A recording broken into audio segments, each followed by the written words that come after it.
Assalamualaikum warahmatullahi wabarakatuh. Sahabat Huda, taat, hebat, juara. Ya, anak-anakku semuanya kelas 6 Indonesia, 6 Cirebon dan 6 Jawa Barat. Bagaimana kabarnya hari ini? Ya, Ibu doakan semoga kita semua selalu diberikan kesehatan oleh Allah Subhanahu wa Ta'ala. Hari ini hari Rabu ya. Oke, belajar tematiknya itu tentang apa? Tentang IPS ya. Ibu lanjutkan lagi di tema yang ke-8, Bumiku, subtema yang ketiga. Wah, terakhir juga ya, di KD 3.1.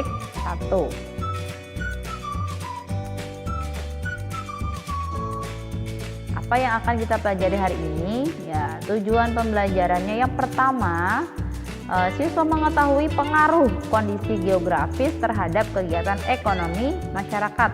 Dan yang kedua adalah siswa mengetahui pengaruh kondisi geografis terhadap kondisi ekonomi antar negara ASEAN. Oke, yang pertama, kondisi geografis terhadap kegiatan ekonomi masyarakat ya. Bagaimana pengaruhnya? Oke, Ibu simpulkan ya. Ibu simpulkan dari buku Erlangga dan dari berbagai sumber yang lain ya.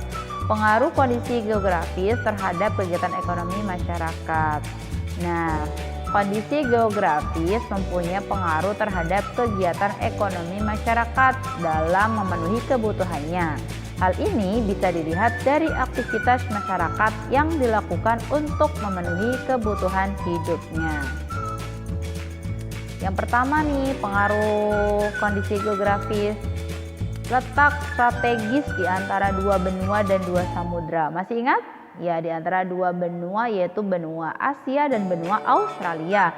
Dan di antara dua samudra yaitu Samudra Hindia dan Samudra Pasifik. Ya, ini maka menyebabkan potensi kegiatan perdagangan. Ya, sekali lagi di letak strategis ini maka potensi yang muncul adalah kegiatan perdagangan. Kedua, letak di daerah khatulistiwa yang menyebabkan kegiatan pertanian ya. Jadi kegiatan ekonomi yang kedua adalah pertanian. Yang ketiga, bentuk geografis kepulauan menyebabkan potensi ekonomi yaitu perikanan ya. Jadi sekali lagi ini potensi perikanan ya. Nah, ini pengaruh kondisi geografis terhadap kegiatan ekonomi di masyarakat ya, khususnya di Asia Tenggara. Ibu lanjutkan yang kedua, langsung di negara ASEAN ya.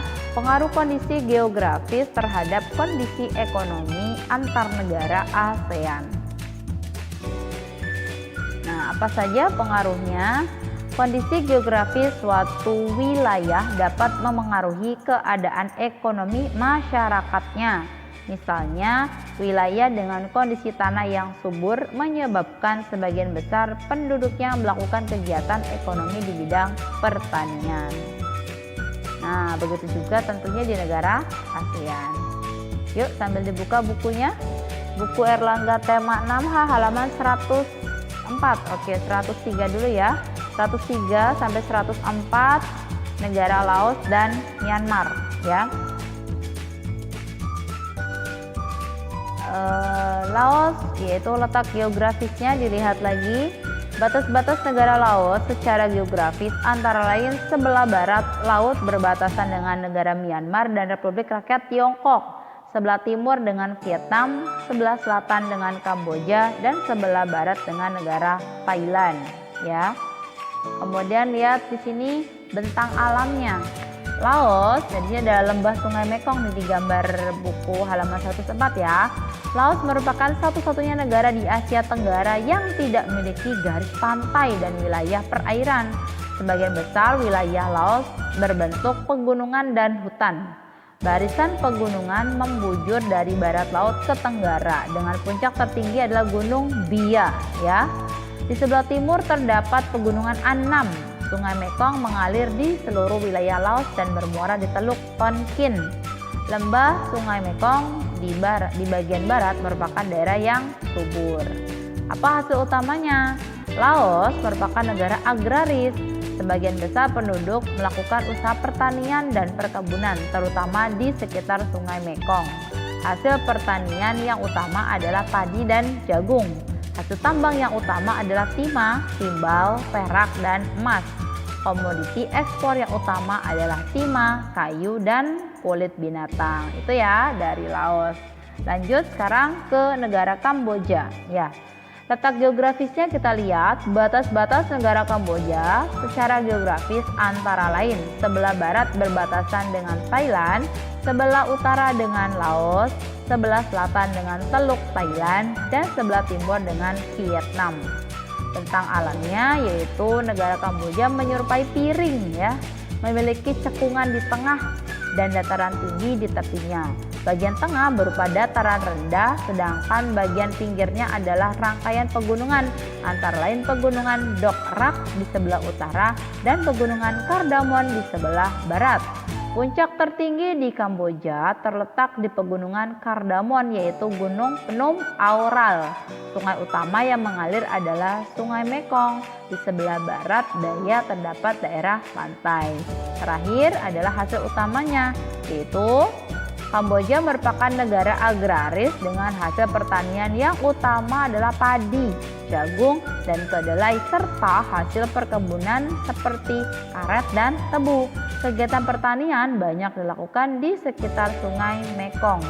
Selain hasil pertanian, hasil perikanan di Kamboja cukup melimpah. Hasil tambang di Kamboja antara lain biji besi, tembaga, dan fosfat. Itu ya yang ada di buku halaman 103 sampai 104, yaitu negara Laos dan Myanmar. Maaf, Laos dan Kamboja. Nah, itu saja yang bisa disampaikan untuk hari ini. Banyak membaca ya.